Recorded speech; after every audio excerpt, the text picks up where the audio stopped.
मेरा नाम है दिया नेवार। मैं 8 हफ्तों एक टाइनी थूने बाड़े हूँ। इस टाइनी का नाम है स्लीपिंग ब्यूटी। चलो स्टार्ट करते हैं।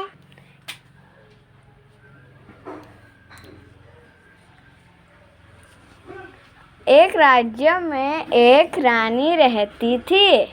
उस रानी की एक छोटी सी बेबी हुई। उसने उस बेबी का नाम रखा स्लीप ब्यूटी। एक दिन उन्होंने अपनी नई बेटी के लिए एक जन्मदिन की पार्टी रखी। एक दिन वहाँ पर बहुत सारी परियां आई। एक परी ने कहा कि तुम हमेशा मुस्कुराती रहोगी और हमेशा हंसती रहोगी। दूसरी वाली परी ने कहा कि तुम हमेशा खुश रहोगी और कभी भी नहीं रोओगी। अब जब आखिरी परी आई तब एक काला धुआं इधर उधर फैल गया। तभी वहाँ से एक काली परी प्रकट हुई और उस काली परी ने रानी से कहा, रानी कि तुमने सभी परियों को बुलाया लेकिन मुझे नहीं बुलाया। फिर भी मैं तुम्हारी बेटी को एक वरदान देती हूँ। आज मैं इसे श्राप देती हूँ कि ये जब 12 साल की होगी तब ये खुद मेरे पास चलकर आएगी और सुई में हाथ रखकर वो बेहोश होकर मर जाएगी। तब आखिरी परी आई और उसे वरदान दिया कि मैं उसका श्राप तो तोड़ नहीं सकती, लेकिन जब वो 12 साल की होगी तब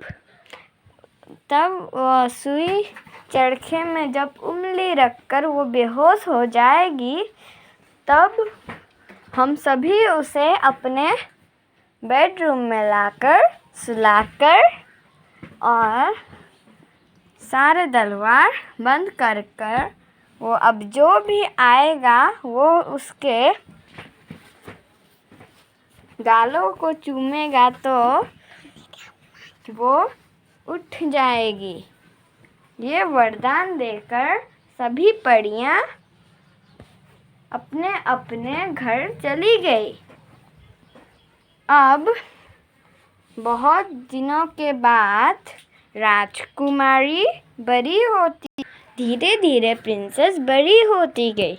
जब वो बड़ी हुई तब वो अपने बगीचे में तितलियां पकड़ रही थी।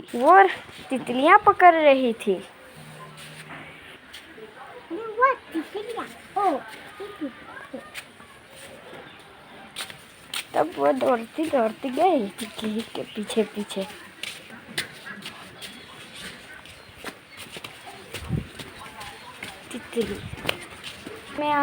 तब वो एक बड़े से घर में आ पहुंची।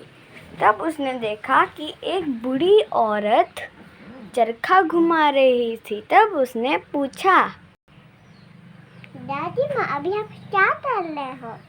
बेटा ये चरखा मैं घुमा रही हूँ, तुम भी घुमाओगी? हाँ। आओ। जब वो चरखा घुमाने के लिए बैठी तब उसने एक सुई पर हाथ रखा और वो बेहोश हो गई। और वो बुढ़िया और कोई नहीं बल्कि वही चुड़ैल थी। और उसने कहा, हे मेरी बरसों की कामना आज पूरी हुई है। तभी सारी परियां आकर उस रानी को उठाकर, राजकुमारी को उठाकर ले गई।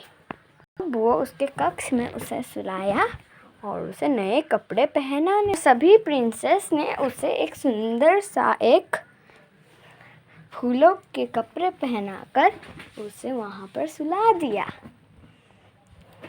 सारे सिपाही राजा रानी सब सो गए। अभी 10 सालों के बाद एक राजकुमार वहाँ के राज्य में आ पहुँचा और वहाँ के लोग कह रहे थे कि वहाँ पर एक राज्य की एक रानी थी और उस रानी को बचाने से राजा ने उस रानी के साथ उसका विवाह कराने का फैसला किया है। और उसने सोचा कि मैं भी जाऊंगा और राजकुमारी का हाथ मांग के आऊंगा।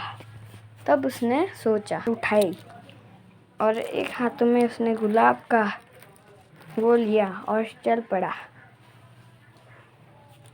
और वो इतने गंदे गंदे झाड़ों से बच कर राजकुमारी के कमरे में आ पहुंचा। और उसने देखा कि एक राजकुमारी लेटी पड़ी थी और वो इतने सुंदर कपड़े और इतनी सुंदर थी। तब उसने कहा कि अब इतनी सुंदर लड़की, अब उसने उसे उसके हाथों में उसने चूम लिया और सभी लोग जिंदा हो गए। और उसने चूमा तभी राजकुमारी जिंदा हो गई। और उसने कहा कि मुझे तो पता ही नहीं था कि आप मुझे लेने आएंगे। मुझे पक्का विश्वास था कि एक ना एक दिन राजकुमार ज़रूर आएंगे मुझे लेने के लिए। और वो चली अपने पिताजी और माँ का और उस लड़के के साथ हाथ मांगने के लिए। और उन्होंने हाथ मांगा और उन दोनों की शादी हो गई और वो डांस करने लगे।